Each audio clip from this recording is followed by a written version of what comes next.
Bismillahirrahmanirrahim. Assalamualaikum warahmatullahi wabarakatuh. Qala rabbi shrah li sadri wa yassir li amri wahlul 'uqdatam min lisani yafqahu qawli. Rabbi zidni ilma warzuqni fahma. Amma ba'd.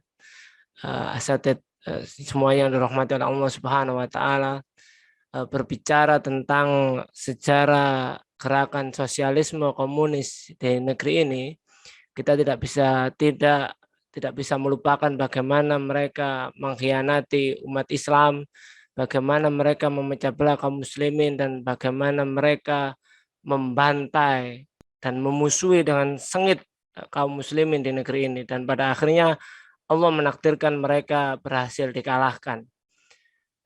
Sejarah lahirnya gerakan sosialisme komunis di negeri ini tidak bisa tidak dimulai sejak datangnya seorang Belanda bernama Henk Sneevliet yang kemudian berhasil mempengaruhi kader-kader muda Syarikat Islam, yaitu Semaun, Darsono, dan Alimin. Yang lalu mereka ini pada akhirnya berhasil memecah belah Syarikat Islam sebagai gerakan politik Islam terbesar di Hindia Belanda pada masa itu, sehingga terpecah menjadi dua, yaitu SI Merah dan SI Putih.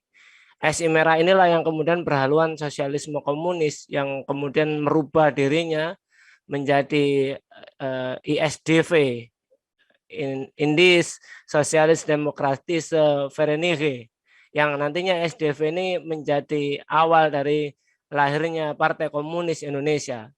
Nah, dari sinilah kemudian ISDV dan PKI ini berhasil menyusup ke wilayah-wilayah di Indonesia dan berhasil memecah belah dan mempengaruhi kaum muslimin untuk melakukan pemberontakan kepada Belanda, dan pada akhirnya mereka semua ditangkap dan dibuang ke Digul.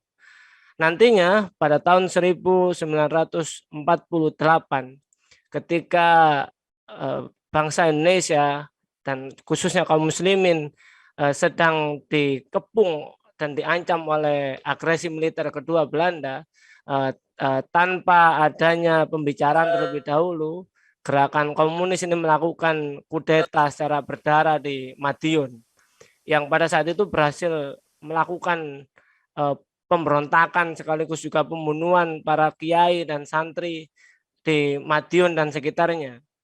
Kita bisa melihat misalnya salah satu buktinya ada di Monumen Kresek, bagaimana di Monumen Kresek digambarkan adanya pasukan komunis itu membunuh kaum santri dan kiai, dan di sana memang dikuburkan banyak sekali para ulama di sekitar Madiun yang dibunuh secara keji oleh PKI. Lalu nantinya setelah gerakan PKI ini berhasil dikalahkan oleh pasukan Siliwangi yang ditugaskan oleh Jenderal Sudirman, namun mereka ini berhasil muncul kembali pada tahun 1950 dan berhasil menjadi peringkat keempat dalam pemilu pada tahun 1955. Dan disinilah kemudian PKI dengan sangat percaya diri masuk ke dalam parlemennya Bung Karno. Ya, di masa itu kemudian Bung Karno menggariskan satu politik namanya politik Nasakom, nasionalisme, agama, dan komunis. Dan gerakan PKI ini semakin percaya diri sampai kemudian kalau kita melihat di dalam babakan sejarah, mereka mengincar kekuasaan tertinggi di negeri ini dan pada akhirnya melancarkan sebuah kudeta berdarah dengan menculik dan membunuh para jenderal angkatan darat.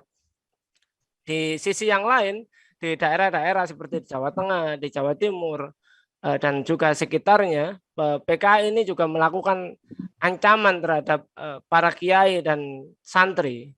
Di pabrik, contohnya salah satu contohnya adalah di pabrik gula di Jombang, yang di dekatnya pondok pesantren Tebuireng, bagaimana gerakan PKI ini membuat sebuah lebih dari 3 buah lubang sumur yang nanti disiapkan untuk membunuh atau mengeksekusi para kiai dan santri di Tebuireng.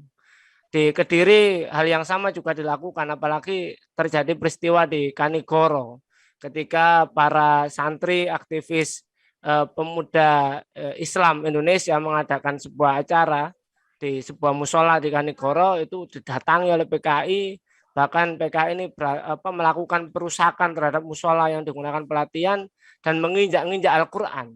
Ya, mereka juga melakukan ancaman terhadap pondok pesantren Lirboyo dan sekitarnya. Inilah yang terjadi di masa itu sampai kemudian Allah menakdirkan membuka kedok mereka, dan pada akhirnya gerakan sosialisme komunis ini berhasil ditumbangkan di negeri ini, dan bangsa kita tercatat sebagai bangsa muslim pertama yang bisa mengatasi gerakan sosialisme komunis di dunia.